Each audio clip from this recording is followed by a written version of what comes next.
Muy buenas tardes, nos encontramos este día sábado 8 de agosto con el propósito de recordar a quien fuera el segundo obispo de la Iglesia Metodista Pentecostal de Chile. Nos referimos a nuestro amado obispo Mamerto Mancilla Tapia.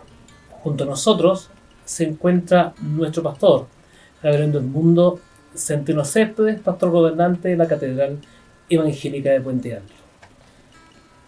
A mi izquierda se encuentra nuestro hermano Esteban Insignia Tapiac, quien fuera por muchos años el jefe de prensa y de medios audiovisuales de la Catedral Evangélica de Santiago. Juntos trataremos de ver la obra de nuestro obispo Mamerto Mancilla, como por supuesto también su legado y lo que ha dejado hacia las distintas generaciones. Por lo tanto, iniciaremos este recuerdo de nuestro obispo Mamerto Mancilla con quién fuera su familia, nuestro hermano Esteban. Hermano David, la verdad que la familia de nuestro obispo Mancilla lo conformaban, por supuesto, un matrimonio de don Pedro Mancilla y doña Sofía, quienes tuvieron 6 hijos, entre ellos él, que fue, cuando estaba muy pequeñito, ¿no es cierto?, tuvo ese percance de que su padre hubiese fallecido, y esta numerosa familia, ¿no es cierto?, de 6 hijos, tuvo problemas, digamos, un poquito complejos que los obligó a trasladarse en un momento hasta Talcahuano, que fue en el año 1912, cuando se cambia nuevamente a Temuco, para que Mamerto, el mayor, ¿no es cierto?, continuó sus estudios. Allí se casa, él saca, ¿no es cierto?, su sexto humanidades, ¿no es cierto?, en un momento, en una época en que era muy complejo tener una educación, ¿no es cierto?, primaria y secundaria. Sin embargo, con mucho esfuerzo, él hace ese tremendo esfuerzo y logra sacar adelante también a su familia, a la cual, por supuesto, que siempre había tenido problemas de subsistencia. Pero ahí él ya logra más o menos clarificar la situación de su familia, y ya en una edad mucho más temprana, ya él tiene también otros problemas que él lo lleva. Analizando la vida de nuestro obispo Mamerto, hay un punto que es muy importante para nosotros como iglesia, que es cómo él llega a la casa del Señor. Nuestro pastor Edmundo nos indicará dicho proceso. Bueno, recordemos que nuestro obispo nace prácticamente con el nacer del siglo XX, 1901, casi 2 años de iniciado el siglo. Él tenía 17 años y fue lamentablemente alcanzado por una enfermedad que para la época era incurable. Fue desahuciado por varios médicos y se confinó. Ahora que estamos nosotros con pandemia, y entre paréntesis explicamos a los que nos están viendo por primera vez, este es el tercer programa que hacemos de nuestros obispos. Hemos tenido el homenaje a nuestro obispo Vázquez, a nuestro obispo Omaña, y ahora a nuestro obispo Mancilla, recordando sus obras, recordando lo que hay. Bueno, él no era evangélico. Él venía de una familia profundamente católica, romana. Y cuando es afectado por esta enfermedad en carácter incurable, lo mandan a morir a su casa. Esto de siempre, que cuando alguien no tiene cura, mejor dicho, váyase a su casa, páselo bien los días que pueda, y bueno, no hay nada más que hacer. Salvo que Dios haga algo, nada más que hacer. Estando en su casa un día, estamos hablando de 1918 casi, estamos hablando de eso. No había libertad de culto en Chile, era ilegal predicar en las calles, y sin embargo los hermanos salían a predicar el evangelio, salían a hablar de Cristo. Y él escucha atentamente la predicación y cree. él no tenía nada que perder. Él sabía que estaba condenado a muerte. Él iba a morir. Esa era la realidad, iba a morir. Era un joven que ya había tenido parte importante de sus estudios. Tenía claro, cierto, que de acuerdo a la ciencia, que en aquel tiempo era muy venerada, no tenía nada que hacer. Pero, ¿qué sucedió? Él creyó al mensaje del Señor y le hizo una promesa. Y le dijo: Señor, si tú me sanas, yo voy a seguir este camino, yo voy a ser evangélico y también voy a predicar en las calles. Y lo importante fue que el Señor lo sanó. Y 2 semanas después de que él sanó, ya estaba predicando en las calles. O sea, él fue una persona que se convirtió y cumplió con la promesa que le hizo al Señor. Así que es muy importante. Bueno, estábamos hablando de que esto fue en Temuco, y el pastor de la iglesia de Temuco en la época era el legendario pastor Luis Pincheira, pastor muy de una fructífera labor y muy especial, un varón que era muy especial, un varón muy rico, un hacendado de muchas haciendas en Temuco, y él también se convirtió al evangelio y le predicó a todo el mundo allá. Y dentro de eso, el entonces joven Mansilla llega como hermano a esa iglesia. El pastor Pincheira lo recibe con mucho cariño, lo observa, y al poco tiempo de estar en la iglesia lo nombra oficial y poco después jefe de la juventud. Así llega al evangelio don Mamerto, futuro obispo de nuestra misión. A nivel familiar, obviamente es importante destacar cuál fue su realidad matrimonial. Mi hermano Esteban, ¿nos puede hablar de su matrimonio? Del matrimonio de... Sí, mi obispo se casa y enviuda, y tengo entendido que en años 38, 1938, contrae matrimonio con la hermana María Gil, Quebec. Con ellos forman este grupo familiar, de los cuales suceden 5 hijos, 3 mujeres y 2 varones. Ellos, por supuesto, nos han dado testimonio de este legado también de lo que ha sido su padre. Creo que teníamos no mucho material que nos podría, sin embargo, ellos hoy día nos han dado parte de toda esta información, y la cual también estamos muy agradecidos, especialmente de Hilda, quien fue la nuera de nuestro obispo, y de Insunza. Amén. Agradeciendo al Señor la bendición de poder realizar este programa, es también relevante para nuestra iglesia entender cómo él llega a ser pastor de la Iglesia Metodista Pentecostal de Chile. Y pastor del mundo, ¿nos podría explicar esta realidad? En 1942 fallece imprevistamente el pastor Luis Pincheira, partió temprano. No fue una larga vida la de él. Y la verdad de las cosas es que se produjo una conmoción en la iglesia. ¿Quién iba a ser el pastor? Como Dios tiene todas las cosas en su mano, hubo unanimidad en cuanto a que se honrara al hermano Mansilla como el pastor de la iglesia. Y vaya que fue importante, porque él comienza un largo trabajo de evangelización, abriendo locales tanto en la ciudad como en los campos, especialmente entre las comunidades mapuche. Y allí, Huacho, Rucacharo, un lugar que a mí me toca mucho por la experiencia del Señor que tuve en un local de ahí. Bueno, él abre justamente el local de Rucacharo y otras comunidades mapuches que no son del caso de tocar acá, pero él hace un trabajo muy lindo. Y bueno, la prueba de que el Señor lo honró, que fue que durante 46 años fue pastor de esa iglesia, hasta 1988. Me alegro. Mi hermano Esteban, ¿usted nos podría describir cuáles fueron los cargos que pudo obtener nuestro obispo Mansilla de la iglesia? Nuestro obispo Mansilla ocupó varios cargos. Primero fue superintendente de distrito, ¿no es cierto? Fue también secretario de las conferencias y miembro del directorio de ese entonces obispo Manuel Maña Salinas.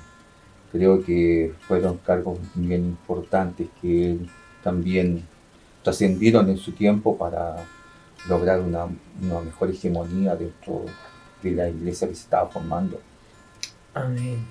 Mi pastor, consulta, ¿cómo fue la llegada de nuestro obispo Mamerto a el cargo de presidente y el grado de obispo de la iglesia? Antes de ir al grado de obispo, algo que no se nos debe olvidar, mi obispo logró sacar su secto de humanidades, que en aquellos tiempos, dada la calidad de la educación que había, era como decir un alumno universitario de segundo año, más o menos en toda la parte humanística.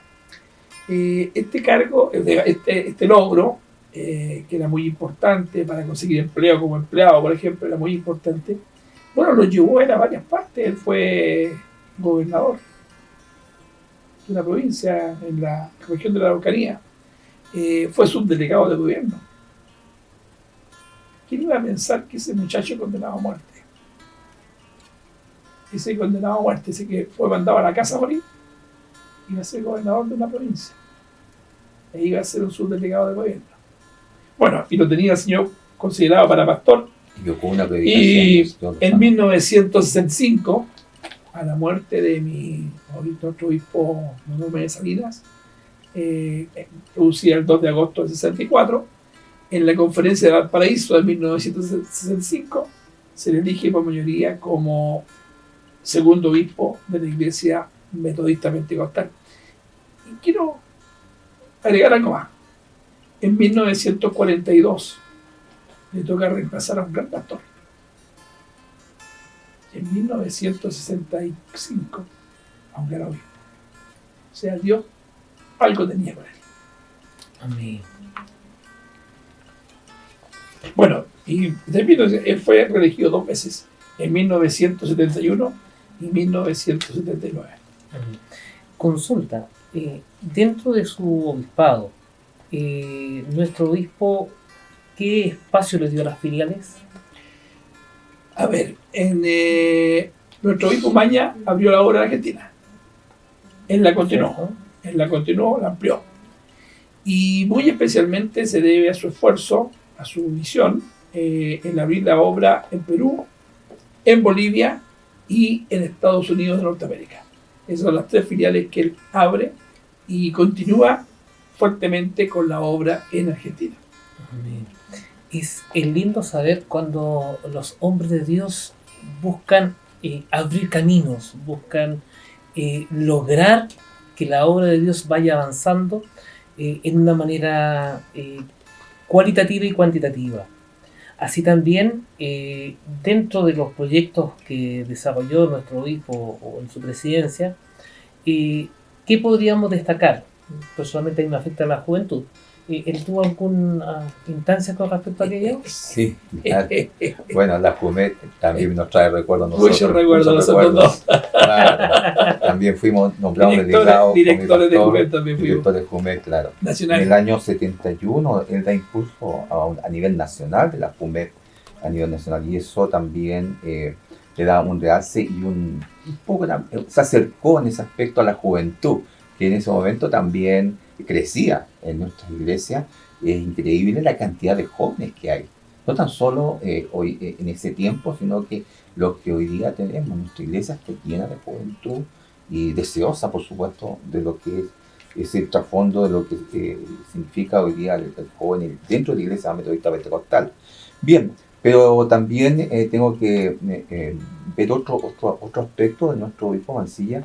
También tuvo la participación, nuestro obispo Mancilla, de la inauguración del año 74 de la Catedral Evangélica de Santiago y del primer Te Deum evangélico, que fue en el año 75. Y también a la vez, en ese periodo 75, integra, ¿no es cierto?, a la Iglesia Metodista Pentecostal en el Consejo de Pastores de Chile, a la cual realmente le dio un trasfondo mucho más amplio al servicio de Acción de Gracias en su tiempo, y que después también fue patrocinado constantemente, ¿no es cierto?, todos los años por el Consejo de Pastores de Chile. Y eso fue un logro muy interesante en nuestra Iglesia Metodista Pentecostal. Me alegro. es importante dentro del trabajo de la Iglesia Metodista Pentecostal el avance de la juventud, el avance de los templos para la honra y gloria del Señor, y también, por supuesto, la integración de la Iglesia evangélica para un mejor desarrollo nacional. Así también es necesario recordar también a quienes fueron sus colaboradores, cuáles fueron los grandes hombres de la Iglesia que también trabajaron junto a nuestro obispo Mamerto Mancilla dentro de su directorio. ¿Nos podría comentar algunos de estos dos? Sí, aún corriendo el riesgo de ser injusto por omisión. Claro O sea, de todos aquellos que nos acordamos y que también de los antecedentes que tenemos encontramos huellas, lo hemos anotado.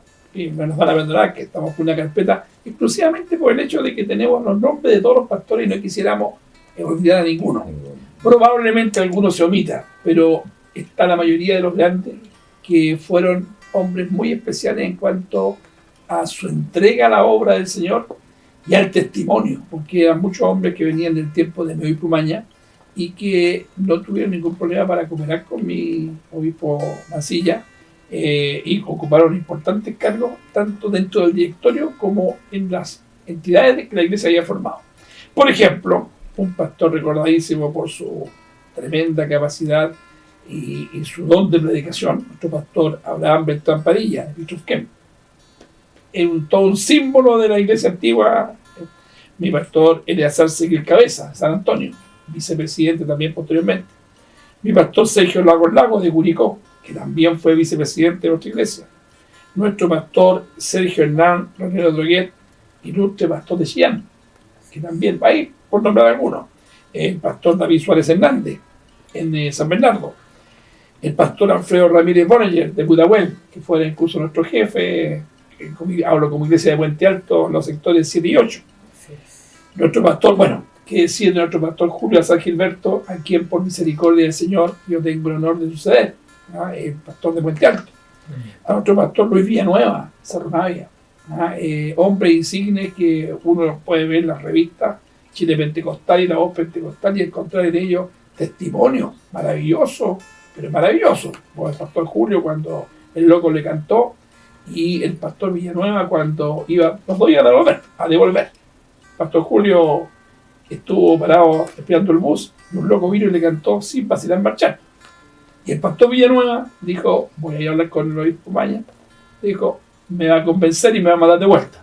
Y volvió todo, y para el otro día ir a devolver. Y en la noche, tuve un sueño. Y en el sueño, él se encontraba predicando en unas lomas. Y decía, porque de tal manera amó Dios al mundo, que ha dado su Hijo unigénito para todo aquel que le cree y no se echa para atrás. Y cuando dice eso y despierta, entiende que la voluntad de Dios no era esa.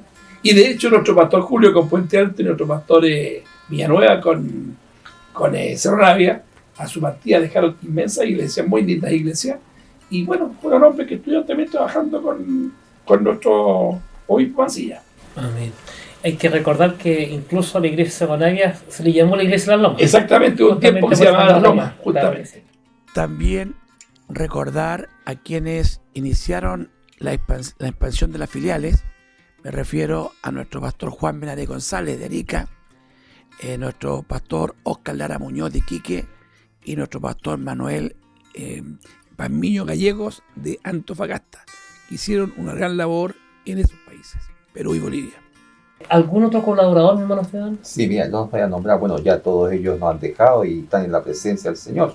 Sí. Como también ha sido nuestro pastor Celestino Cabrera Belmar de Valdivia, Domingo Guzmán Canilla de Parral, Alejandro Leal Vargas de Punta Arenas, Joaquín Atenas Ibarra de Cóndores de Chile, acá quita el sector de Santiago, Manuel Rojas Tapia de La Cisterna, también nuestro pastor de la Cisterna, muy cerca acá, Gustavo Vázquez Pérez de Conchalí, también todos hombres muy grandes del Señor.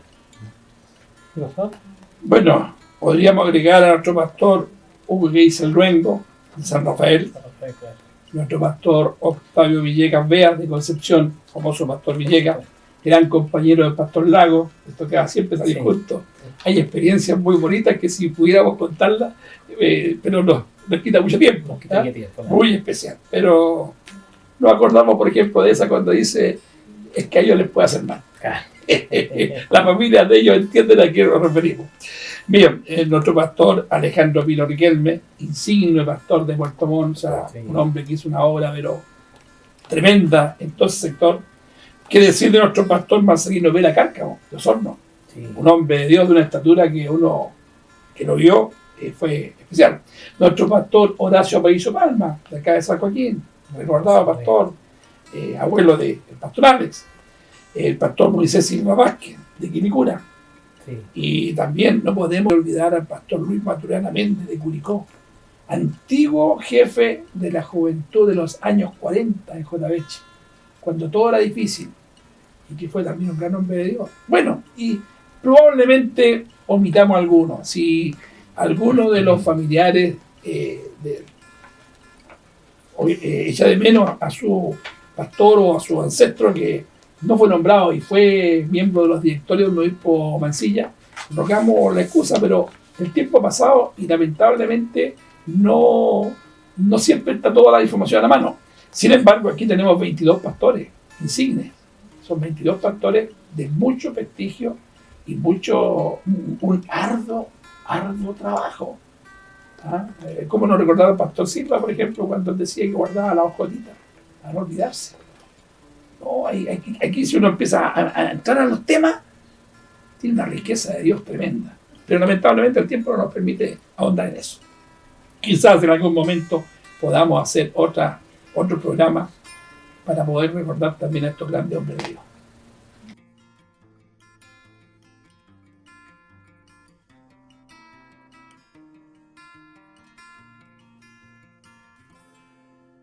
Hubo un cambio de nombre en la revista La Voz Pentecostal. Sí, correcto.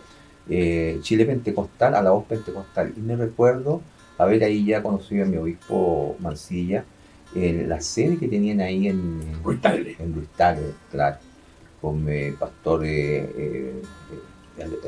Alfredo Ramírez Juanelli, quien me encomendó hacer el primer, creo que fue uno de los primeros números con La Voz Pentecostal, y ahí me tocó participar. Y bueno, le envío gracias a mi obispo Mansilla porque me dio esa oportunidad de participar en la revista. Creo que fue uno o dos números que hice, y ya después, por supuesto, tomaron otros hermanos Perdón. El pastor Alfredo Ramírez con el pastor Gustavo Vázquez. La dupla. También, sí, siempre andaban ellos, eran los secretarios que estaban siempre ahí en la sede, en esa sede. Con el pastor Rebeco.